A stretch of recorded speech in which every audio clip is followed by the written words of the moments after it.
Hello again, Glitch Reaper here, back for some more magic duels, and we're at the part of Liliana's story where she'll finally get revenge for her brother. You return to the ruins of your family's manor. Before long, your skin begins to tingle. You are being watched. Dozens of eyes. Raven eyes. In a flurry of black feathers, a flock of birds merges into the shape of the man who tricked you into cursing your own brother. Now this figure, the Raven Man, is kind of mysterious, because even though the lore of Magic the Gathering is very deep, there's not much on him, other than just his encounter with Liliana here, so it's pretty much what you're going to see of him. No one knows if he's a planeswalker, a shapeshifter, a shaman, or a flock of magically inclined birds. There really is not much known.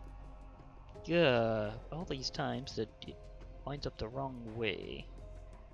We'll see how this goes, because at least I've got... Oh, Corrupt might come in handy later. So I'll keep this hand.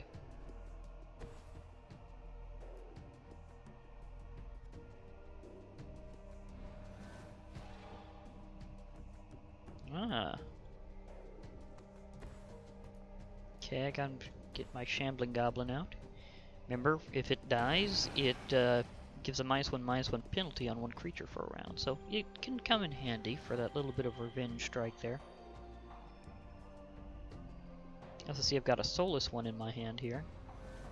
Its power and toughness are each equal to the number of zombies in play and on the battlefield, and that counts both yours and your enemies, so it can get a little ridiculous.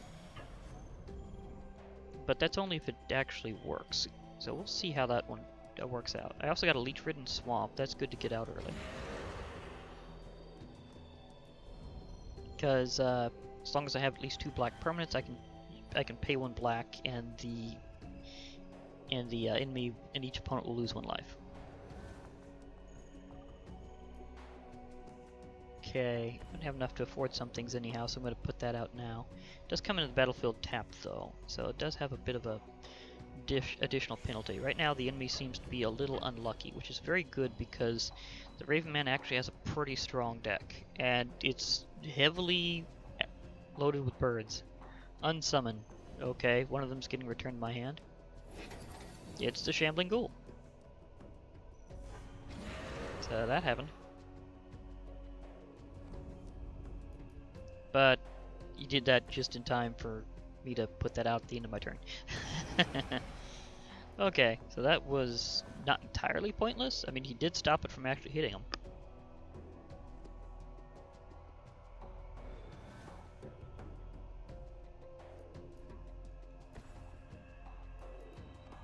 Okay, I can actually afford this now. Sweet. But if I put out the Shambling Ghoul, I'll be able to do something a little different. Be able to activate this card while I still have the ability to do so. So I'll use that to degrade his health.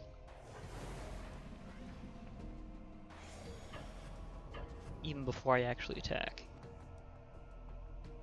So I just caused him to lose a life just by activating that thing's effect. Doesn't have any actual creatures out now, which is very good because he's, again, very dangerous. Some of those cards are way more so than others.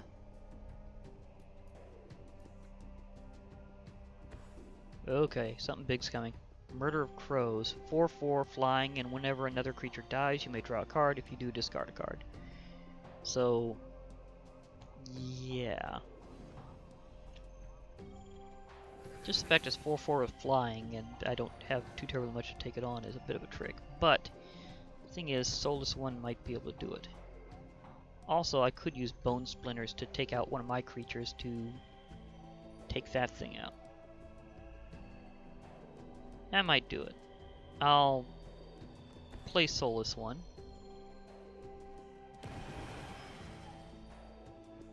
And,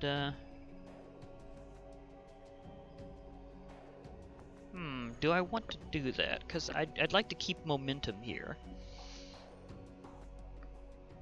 I think I'll go. I think I'll actually go for it. I think I'll actually sacrifice one of the creatures. I think I'll save this one for later because of the penalty. I'll let go one of these Shambling. Oh wait, cancel. And I'll let go one of these Shambling Ghouls, even though they'll decrease how much I take them by this round. overall, I think it's a good choice. So that Shambling Goblin's ability is kind of handy. I want to make sure that whenever I let go of it, it's at the right time.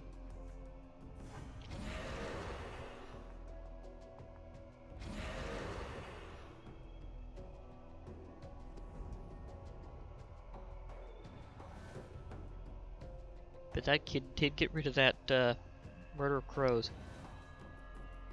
Ooh, okay. Swamp, and I have Natuko Husk.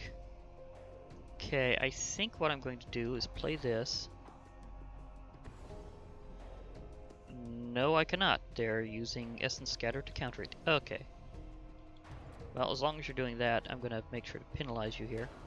So, take a point of health loss just because you did that.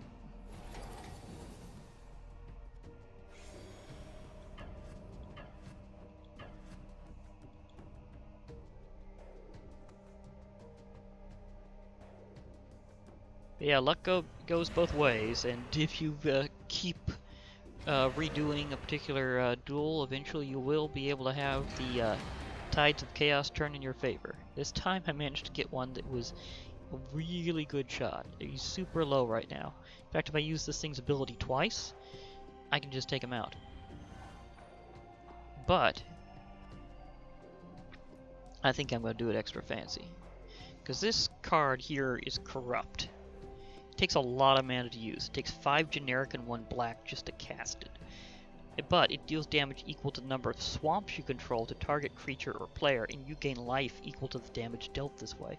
A lot of cards will note just how much these variable figures will be, like it's saying you control 6 swamps. So whenever I unleash this card, because they only have 2 points of health left, I am going to eradicate them. So the score will be basically -4 to 26. So finally, Raven Man, I'm on to you, Mr. I'm a flock of birds in a costume. I am going to get rid of you right here and right now. So goodbye.